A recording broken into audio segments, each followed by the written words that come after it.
promise it will not be long because this topic is hard.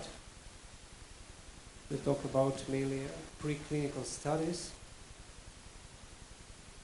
but as we already know, clinic comes from preclinical studies. So we are learning first on rats, and then we can applicate that to humans. It starts almost immediately.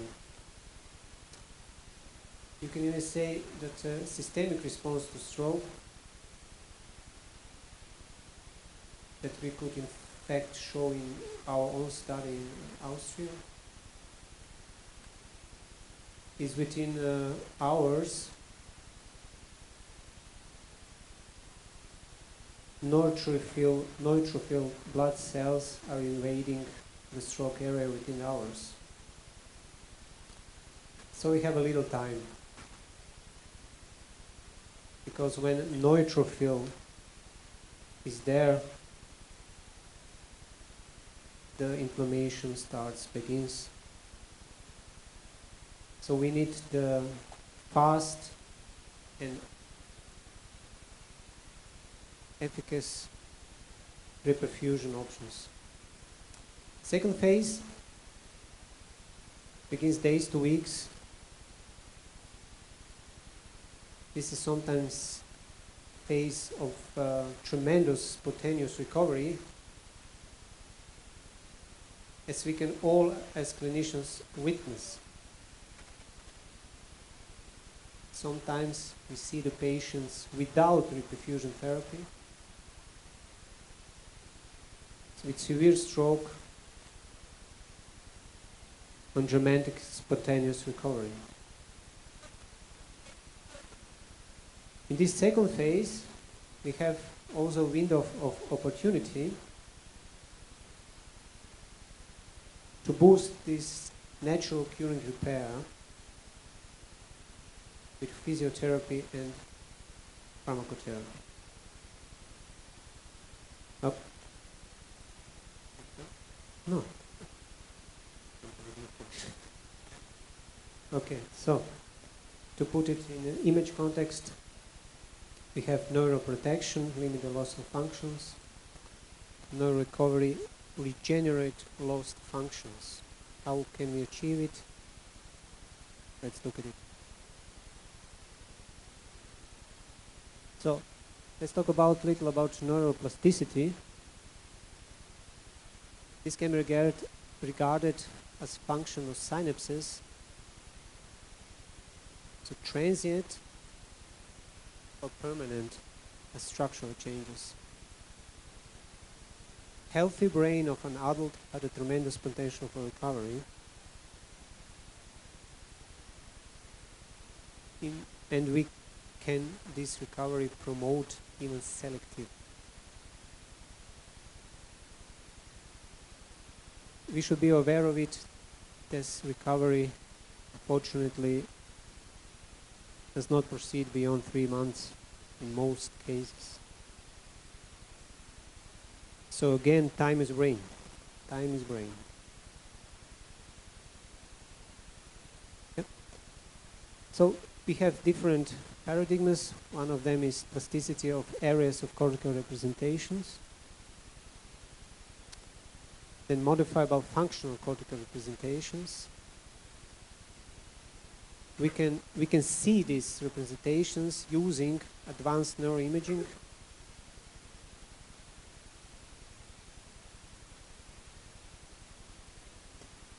We can discuss about vicariation,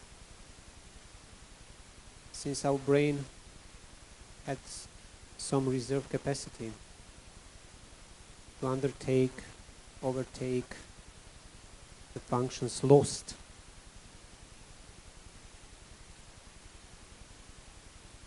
So once again, we should be aware of initial deficit in the patient, because we need to have some substrate in the brain left recovery to occur.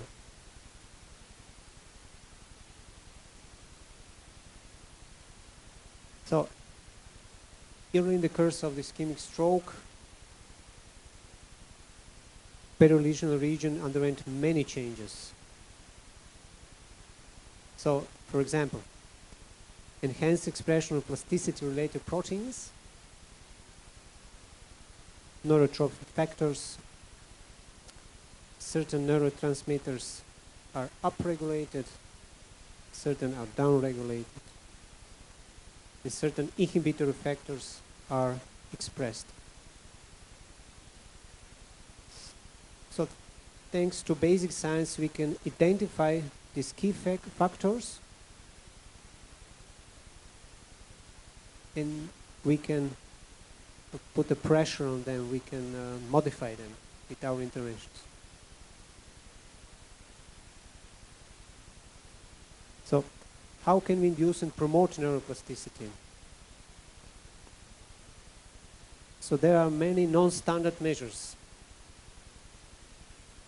In our clinic we are using transcranial magnetic stimulation. One method is brutal, simplistic, easy to apply, safe to apply, and we have tremendous good results. There are different paradigms, as you can see. However, this is not limited to magnetic stimulation. We can make also vagal stimulation to bring some success. Other such therapies as epidural cortical stimulation today presented no effect versus physical therapy alone. So repetitive transmagnetic stimulation induces electric current in the underlying cortex and can excite or inhibit the function. So we have this physical intervention, but we can also have pharmacological interventions. There are many interventions are there. We could talk short about growth factors that are known to promote angiogenesis, cell proliferation, differentiation, migration, and so on. There are many of them, as you already know, but there are many studies. However, most of them are completely negative, unfortunately. Then we can talk about monoclonal antibodies.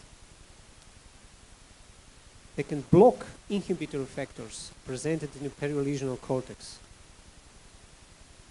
Unfortunately, showed also no results. So we are going on with frustration, on and on and on. So then we are going to the old friend, amphetamine. Start study, no results. Dopamine showed promising results, small number of patients. However, no further research is reported. Only in our center, we are not using dopamine to promote neuro recovery, I have to say. Already mentioned flame study in the previous presentation, so I will not hang on to it. And what we are currently investigating in my center is one exciting possibility to promote recovery with 1.3 billion stem cells that we are giving in acute stroke intravenously. So this is phase 2 study. There are no results yet. But opportunity is there. Why not to use it? Possibly next year I can present more exciting result. Of course, we can talk about cerebral design. I'll shortly mention the animal paradigma. They're including middle cerebral artery in female and male rats. The many researchers have identified sonic hedgehog pathway, signaling pathway, to be responsible for cerebral design effect. They could show it elegantly in this slides. Okay, good. So you have marker of oligodendrocytes. This is the marker of oligodendrocytes, and you have marker of neurofilament of axons. So they can show that cerebral design plus vehicle promote remineralization in preclinical, in animal setting. So this is exciting news. Further on, they can show further on in rats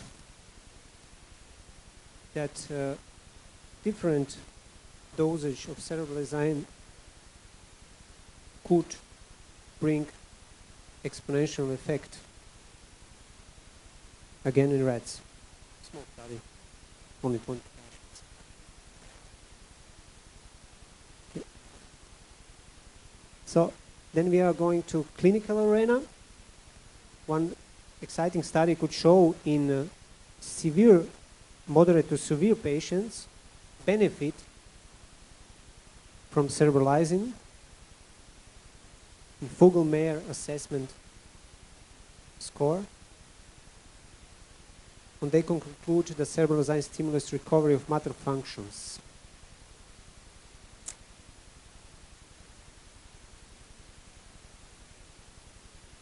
Then they've done some interesting study with tractography, diffusion tension imaging, up to 90 days after stroke. And they could elegantly show recovery of corticospinal integrity,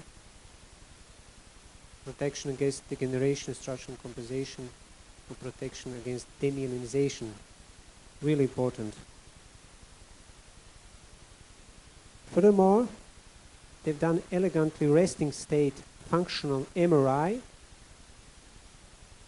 where you can see the cerebral design patients are having more resting state activity in affected cortex, human cortex, and non-affected human cortex. These are indirect. This is indirect sign that cerebral design promotes network plasticity through sonic hedgehog pathway. So this is the clinical case that I had 3 weeks ago. So middle-aged man for Austria, 72 years, he's middle-aged, presented to us with severe stroke symptomatic. We could show slight diffusion-weighted imaging changes in upper medulla. And we can find the section of the left lateral artery that is responsible for symptoms. Usually we are treating vertebral dissection that goes intradurally. We are not treating with heparin, no. We are treating with aspirin because of fear of bleeding. And the patient was, I think, first 2 days, after the first 2 days, he recovered rapidly. So he was plegic. The right side was completely plegic. He had aphasia, could not swallow at all. We gave him cerebralizing and he recovered rapidly. So I could not say that this is because of cerebralizing, but it's certainly exciting to think of it. Considering brainstem recuperance possibility from ischemia, that it's possible the cerebral design advanced it. And we are coming quickly to conclusions because we are all tired. So, early neural recovery is of critical importance in the path to clinical preparation.